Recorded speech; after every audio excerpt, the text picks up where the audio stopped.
अस्सलाम वालेकुम, मैं हूं मरियम खान। मेरे साथ हैं मुबश्शिर लुकमान साहब। अस्सलाम वालेकुम। वालेकुम, क्या हाल है? अल्हम्दुलिल्लाह बिल्कुल ठीक, आप कैसे हैं? अल्लाह का शुक्र। सर, सुनने में ये आ रहा है कि मुहर्रम के बाद इमरान खान के ख़िलाफ़ जो है आलमी ताकतों की जो प्रॉक्सी है वो तेज़ हो रही है और इमरान खान को घर भेजने की तैयारी की जा रही है और इसमें सर फहरिस्त अमरीका और सऊदी अरब हैं। देखें, पहली बात तो यह है कि इसमें कोई शक नहीं है कि कुछ ताकतें हैं जो अब तंग आ गई हैं, let's put it this way, और वो ये समझती हैं कि हम उनसे फ़ायदा उठाते हैं लेकिन हम वक्त पे उनको डिलीवर नहीं करते। तो पाकिस्तान की तमाम अपोजिशन जमातें, जो मुझे पता चला है, वो इकट्ठी हो रही हैं इमीडिएटली आफ्टर अशूरा, और वन पॉइंट एजेंडा पे वो काम शुरू करेंगी, तहरीक शुरू करेंगी कि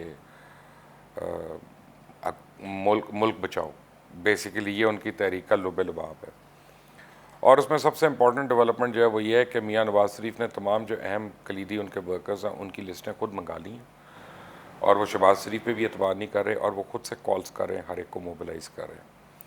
और मुझे पता चला है कि पीपल्स पार्टी और जमात इस्लामी और दीगर जो जमातें JUIF वगैरह, उन्होंने भी वर्कर्स लेवल तक अपने जो है ना वो मोबिलाइज़ करना शुरू कर दिया लोगों को। अच्छा, इसमें अमेरिका का तो मुझे पता नहीं है, लेकिन सऊदी अरेबिया का ज़रूर कहीं ना कहीं नाम आता है। बल्कि एक साबिक सफ़ीर जो पाकिस्तान में थे और सऊदीया के, वो इस वक्त पॉलिटिकल अफेयर्स को देख रहे हैं रियाद में बैठ के पाकिस्तान के ऊपर, और काफ़ी लोग उनसे इन टच हैं, और उनके मुशर्रफ टाइम के बड़ी दोस्तियाँ हैं उनकी। तो ऑब्वियसली चौधरीज़ ऑफ गुजरात जो हैं वो सर फहरिस्त हैं उसमें, और लोग भी हैं। तो बड़े इंपॉर्टेंट प्लेयर्स जो हैं वो इसमें शामिल हैं। इसको सिर्फ ये नहीं कह सकते हम कि कुछ लोग ये चाह रहे हैं। और मुझे लगता है कि अगर तो उनको कोई सक्सेस हुई थोड़ी बहुत, तो फिर पहला विक्टिम जो है वो शाह महमूद कुरैशी होंगे। और इस वक्त सेनेट ऑफ पाकिस्तान में ऑलरेडी 3 सेनेटर्स हैं जो उस पोस्ट के लिए लॉबिंग भी कर रहे हैं और मेल मिलाप भी कर रहे हैं। काफ़ी इस वक्त इस्लामाबाद में एक्टिव हैं। मैं तो लाहौर में हूँ, लेकिन इस्लामाबाद से चुड़ैल खबरें लाती है मेरी, अपना वो बता देती है। कहाँ तक कि इमरान खान उनको सस्टेन करते हैं या रोकते हैं, ये तो इमरान खान बता सकते हैं, या फिर गैब का हाल तो अल्लाह ताला को पता होता है, वो बता सकते हैं। मैं सिर्फ ये बता सकता हूँ कि अगर तो ये उस फोर्स में आए जिसका कुछ जिक्र हो रहा है और जो हम सुन रहे हैं, तो ये गवर्नमेंट के लिए बहुत बड़ा चैलेंज होगा। और अभी तक इमरान खान एक लिहाज से बहुत लकी हैं कि जब भी कोई इम्पोर्टेंट चैलेंज आता है, कुछ ना कुछ हो जाता है, उसकी वजह से वो बचत हो जाती है। तो देखना है अब भी बचत होती है या ये पाया तकमील तक जाती है चीज़। कहा यह भी जा रहा है कि नवाज शरीफ जो है वो किसी के इशारे पर एक्टिव हुए हैं अचानक से। जो नवाज शरीफ हमेशा इशारों पे ही एक्टिव होते हैं। नवाज शरीफ बगैर इशारे के तो कभी नहीं एक्टिव होते। लेकिन यह है कि आप ये एक्टिविटी देखें कि इसमें वो अपने भाई पे एतबार नहीं कर रहे। क्योंकि एक बात तय है कि नवाज शरीफ के बाद PMLN की जो क़यादत है वो मरियम नवाज़ ने करनी है। वो चाहे किसी को अच्छा लगे या अच्छा ना लगे, लेकिन मरियम नवाज़ ही क्राउड पुलर भी हैं PMLN की तरफ से। जितने बड़े लीडर्स हैं, वो चाहे इनके साबिक वज़ीर आज़म हों, अब्बासी साहब या कोई और, वो आप देखें मरियम के आगे हाथ बांध के खड़े होते हैं। 2-3 लोग हैं जो उससे नाराज़ हैं, लेकिन इवेंचुअली वो भी आ जाएंगे साथ, क्योंकि मरियम का मतलब है नवाज शरीफ। खुद मरियम ज़्यादा एक्टिव इसलिए नहीं है लोकली, यानी नज़र जो आ रहा है कि नैब के रडार पे आ जाती हैं वो फिर बार बार। तो स्ट्रेटजी ये बनाई है कि ऑर्गेनाइज जो है ये नवाज शरीफ करेंगे, और यहाँ पे मुझे लगता है कि जो अपोजिशन की अलाइंस है, इसको फ़िलहाल मौलाना फजल रहमान शायद लीड करें, और उस डायरेक्शन से ये होगा। फिर देखते हैं। शाह महमूद कुरैशी ने बयान दिया कि उन्होंने कहा है कि सऊदी अरब ने ना तेल बंद किया ना पैसे वापस मांगे, और उन्होंने कहा कि मकबूजा कश्मीर पर जो सऊदी अरब का मौक़िफ़ है वो भी नहीं बदला। तो आपको लगता है कि इस स्टेटमेंट के बाद भी उनकी वजारत को ख़तरा है? शाह महमूद कुरैशी, इसका मतलब इस अगर तो ये सच है जो तीनों बातें हैं, जी, फिर तो शाह महमूद कुरैशी ने बड़ी बोंगी स्टेटमेंट दी है पहले। फिर तो बड़ी ठीक है। बेतुकी बात की। फिर तो उनको एक दिन नहीं रहना चाहिए इस मनसब पे, अगर तो ये बातें सही हैं। और अगर ये बातें सही हैं तो जो फाइनेंस मिनिस्ट्री है वो भी, उसको भी घर जाना चाहिए, क्योंकि उनकी तरफ से भी कोई तरदीद नहीं आई थी, या हमें पता चला था कि जी 1 बिलियन चाइना से लेके दे दिया। और अगर ये बातें सही हैं तो फ़ॉरेन ऑफिस के आधे लोग और हमारे एम्बेसडर्स वगैरह, उनको पैकअप हो जाना चाहिए कि जिन्होंने कश्मीर के ऊपर हमें ये बताया था कि सऊदी अरेबिया ने हमारे मौक़िफ़ की हिमायत नहीं की, तो ये तो बड़ा ही बेढंगा किस्म का बयान है। अगर तो उन्होंने ये बात की है नहीं जो उन्होंने आप की कह रही है हैं, ये। तो फिर तो शाह महमूद कुरैशी घर जा रहे हैं। फिर तो मैं आपकी बात से आज मैं कन्विंस्ड हो गया हूँ कि अब, और फिर मैं आपको ये भी बता दूँ कि एक हल्का था, एक तबका था जो इमरान खान के बाद शाह महमूद कुरैशी को आला मनसब पे देख रहा होता था। तो अब सडनली शाह महमूद कुरैशी ने फिर अपनी सियासत जो है उसको ख़त्म कर लिया, क्योंकि नून लीग उनको लेगी नहीं, और पीपल्स पार्टी में वो जरदारी साहब के मतलब बहुत बातें कर चुके हैं, तो वहाँ भी उनका फ्यूचर नहीं है। किसी भी जगह चले जाएंगे तो उनके लिए अपनी सीट भी निकालना मुश्किल होगा पीटीआई की वोटर्स के बगैर। तो फिर तो Shah Mahmood Qureshi is in serious trouble. Maryam, आपको लग रहा है कि उनका पॉलिटिकल करियर ही एंड हो अगर जो जाएगा? बात आपने की, अगर ये उनका बयान है, ये तो हर 3 यू टर्न्स हो गए ना उनके ओरिजिनल। फिर उन्होंने किस बात पे कह दिया कि हम अलग हो जाएंगे और ओआईसी को हम नहीं मानेंगे, हम अलग मुस्लिम ब्लॉक बना लेंगे, तो फिर वो किसके एजेंडा पे ये बातें कर रहे थे? तो ये शाह महमूद कुरैशी बताएं कि उन्होंने हमारी हुक्मरान जमात को, हमारी हुकूमत को और अवाम को इस मुखमसे में क्यों डाल दिया। अक़वाम मुत्तहिदा ने भारत को कोरोना वायरस की आड़ में मुसलमानों को नस्ली इम्तियाज़ और मुनाफरत का निशाना बनाने पर तंबीह की है। तो और उन्होंने तस्लीम किया है कि मुसलमानों को तिब्बी सहूलतों से भी महरूम किया जा रहा है और उन पर हमले भी किए जा रहे हैं।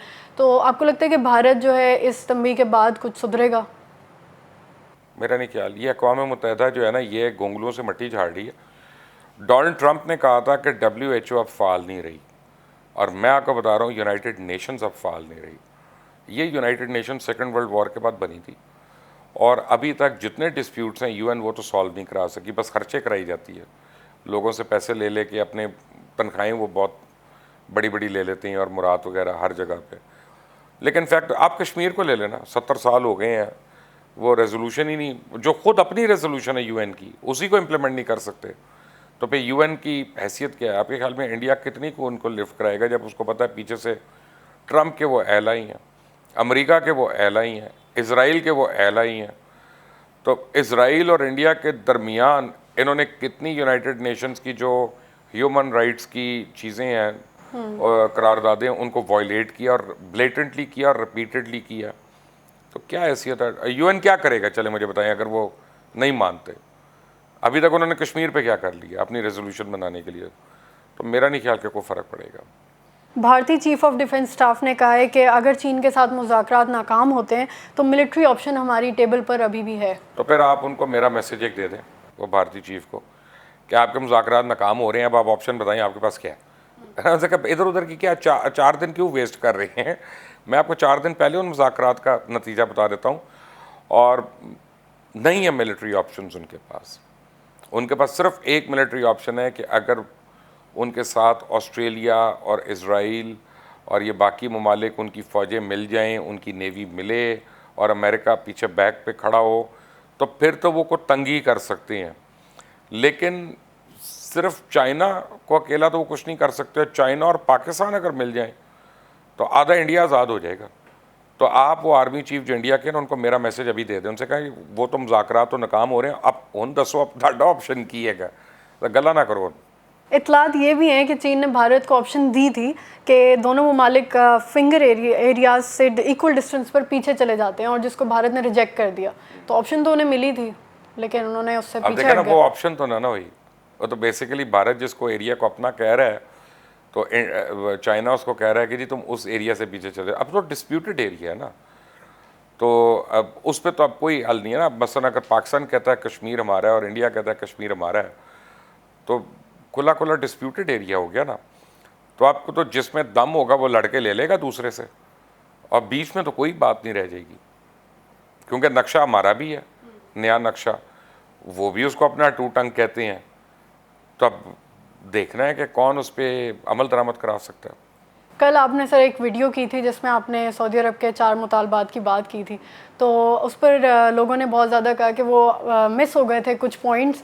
तो वो बाकी 3 मुतालबात क्या हैं? अगर पॉइंट्स आप नहीं मिस हुए, मेरे से नहीं मिस हुए, मैंने दिए नहीं अभी तक वो। अच्छा, और तो अभी आप वो रखना चाहते हैं? अपनी मुझे बाकी ज़िंदगी भी अजीज़ है। मैं इतना भी बेवकूफ़ नहीं हूँ और इतना भी फूल आड़ी नहीं हूँ कि सब कुछ। लेकिन आपको मैं बताता हूँ क्या बेसिकली, आप इसको सऊदीज़ की नज़र से देखें। मैम मैंने तो MBS के ख़िलाफ़ बहुत प्रोग्राम किए हैं, मैंने सऊदियों के ख़िलाफ़ बहुत प्रोग्राम किए हैं, लेकिन मैं अब उनकी बात कर रहा हूँ कि जब आप उनकी नज़र से देखते हैं, वो कहते हैं हमने हर आड़े वक्त में पाकिस्तान की हेल्प की है, हमने यहाँ पे इंफ्रास्ट्रक्चर डेवलपमेंट के लिए पैसे दिए हैं, हमने इस्लामिक समिट पाकिस्तान में करवाया, पाकिस्तान को वर्ल्ड लीडर हमने बनवाया, हमने इस्लामिक बॉम्ब के नाम पे फंडिंग करवाई और की, जिससे हमारा न्यूक्लियर आया। वो कहते हैं कि हमारी बेइंतहा कंट्रीब्यूशन, जब वर्ल्ड बैंक, IMF और पेरिस क्लब आपको नहीं दे रहा था, 50-50 मिलियन डॉलर भी नहीं दे रहा था, तो हमने आपको फाइनेंस किया। फिर हमने आपके आगा सनाब्दी को BCCI की ब्रांचेस हर जगह खोलने दी मिडल ईस्ट में, और उनको यहाँ से कैपिटल दिलवाया, जो हमें पता था एक्चुअली पाकिस्तान के रिजर्व्स में जा रहा है और उसकी सस्टेनेंस हो रही है, उसकी वजह से हमें बड़ी मुश्किल हुई। हमने हर वक्त आपकी अफवाज को अपने करीब रखा, हमने ट्रेनिंग के लिए कभी इंडिया को नहीं कहा, हमने पाकिस्तानी आर्मी को कहा कि वो आके ट्रेन करे हमारे बंदे। हमने उसमें ये नहीं पूछा कि उसमें मुसलमान है कि किसी और मज़हब के लोग हैं, हम पाकिस्तानी हम लेते रहे। वो एक बात है कि हम वो ये कहते हैं कि जी आप कहते हैं कि हम आपके मज़दूरों से या लेबर से अच्छा सलूक नहीं करते, और इंडियन जो है उनको ज़्यादा मुराद मिलती हैं।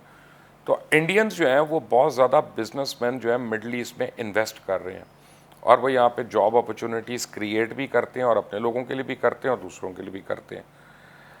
आप लोग नहीं करते, आप लोग तो जो यहाँ पे कमाते हैं वो आपका वापस चला जाता है, we are happy with that. लेकिन आज आपको अगर हमने कोई बात फ़र्ज़ करें आगे पीछे हो गया कि हमने ये बात करनी चाहिए थी आपके मुताबिक और वो नहीं की, तो आप ये तो देखें कि OIC में 2 दफ़ा हमने कश्मीर को उठाया, हमने UAE में जो है वो एक जगह से आउट भी करवा दिया था इंडिया को, जो एक समिट हो रहा था वहाँ पे, हमने फ़लाँ वक्त पे ये किया, फ़लाँ वक्त पे ये किया। तो आप हमारे अगर लड़ाइयों को लड़ नहीं सकते तो हमें तो ना बुरा कहें, उनका ये मौक़िफ़ है बेसिकली। इससे मुत्तफ़िक होना ज़रूरी नहीं है, कई बातें इसमें सही हैं और कई बातें आप समझें कि एग्जैजरेटेड है। पाकिस्तान ने भी बहुत कुछ किया उनके लिए, और सबसे बड़ी बात है कि पाकिस्तानी जो है, कोई भी, मैं फ़ौज की बात नहीं कर रहा, मैं हर पाकिस्तानी की बात कर रहा हूँ, वो मक्का और मदीना की हिफाजत तो अपने माँ बाप से ज़्यादा अजीज़ समझता है। तो इसमें तो कोई दो राय नहीं, जहाँ पे रोज़ा रसूल है, जहाँ पे मस्जिद नबी है, जहाँ पे खाना काबा है, वो हमें उससे ज़्यादा अजीज़ कौन सी चीज़ होती है? जन्नत है, वो है हमारे लिए थोड़ा। फिर पाकिस्तानियों ने जिस तरह से काम किया वहाँ पे, इस तरह तो उन्होंने अपने मुल्क में नहीं किया, और इतनी मेहनत से और इतनी दिलजोई से ही है वो। तो दोनों साइडों का है, लेकिन मेरा ख्याल है कि शाह महमूद कुरैशी की जो स्टेटमेंट आई थी, वो एक सर्टन हमारे जैसे लोगों की एक माइंडसेट की अक्कासी कर रही थी। अच्छा, उनको ये लगा कि ये शायद हमारे जो ऑपोजिशन है, जैसे ईरान है, ये उसके हाथ में है और ये उधर खेल गए हैं। तो ये तो शक है ना कि एक्चुअली तो पाकिस्तान सबसे ज़्यादा रिलीजियस सेक्टेरियनिज़म का निशाना बना है। शिया सुन्नी फसाद ले लें, तालिबान के यहाँ पे दहशतगर्दी ले लें, ISIS की ले लें, जैश की ले लें। तो आज उनको एक दफ़ा एक स्टेटमेंट सुननी पड़ी, हम कहते हैं यार ज़रा बर्दाश्त कर लो और फिर कुछ तो फ्रंट फुट पे आओ ना, हमें कौन है यार, कश्मीर में ज़्यादती हो रही है, कम से कम ये तो कह दो ना। वो कहते हैं कि हमारी अपनी मजबूरियाँ हैं और स्टेट्स को अपनी चीज़ों के हिसाब से फ़ैसले कर दें, बिल्कुल सही है। मेरा ख्याल है कि कम्युनिकेशन गैप आ गया दोनों मुल्कों में, और वो किसी तरह दूर करना चाहिए था। और वो बेहतर होता कि अगर वज़ीर आज़म पाकिस्तान जाते वहाँ पे सऊदी अरेबिया में और ख़ुद इन इश्यूज़ को एड्रेस करते, तो उसका एक फ़र्क पड़ता। आपके फॉरेन मिनिस्टर ने यहाँ स्टेटमेंट दे दी, कोई और गया नहीं वहाँ पे, तो आपने अगले को बेसिकली मौका दिया नाराज़ होने का। अभी आपकी वो पोजीशन नहीं है इकोनॉमिकली, फाइनेंशियली और तरीक़ों से कि आप बिल्कुल कहें कि हमने सऊदीया के बगैर रहना है। जो अफोर्ड नहीं कर सकता पाकिस्तान एक्चुअली किसी से भी फटे अफोर्ड नहीं कर सकता। हम क्यों किसी से करें? सऊदी अरेबिया एक जगह, UAE हो, कतर हो, ईरान हो, अफ़गानिस्तान हो, हम क्यों किसी से लड़ें और किसी से फटे करें? लेकिन सऊदीया एक इम्पॉर्टेंट एला है हमारा, उसके बहुत इम्प्रिंट्स हैं इस मुल्क में और उसके बड़े एसेट्स हैं यहाँ पे, तो देख के करना पड़ेगा जो भी करें। सर आपका बहुत बहुत शुक्रिया। व्यूअर्स आपका बहुत शुक्रिया। अगर आपको ये प्रोग्राम पसंद आए तो इस वीडियो को लाइक करें, हमारे चैनल को सब्सक्राइब करना मत भूलिएगा, बेल आइकन प्रेस करें ताकि लेटेस्ट वीडियोस आप तक बर वक्त पहुंच सकें। अपना ख्याल रखें। खुदा हाफिज़।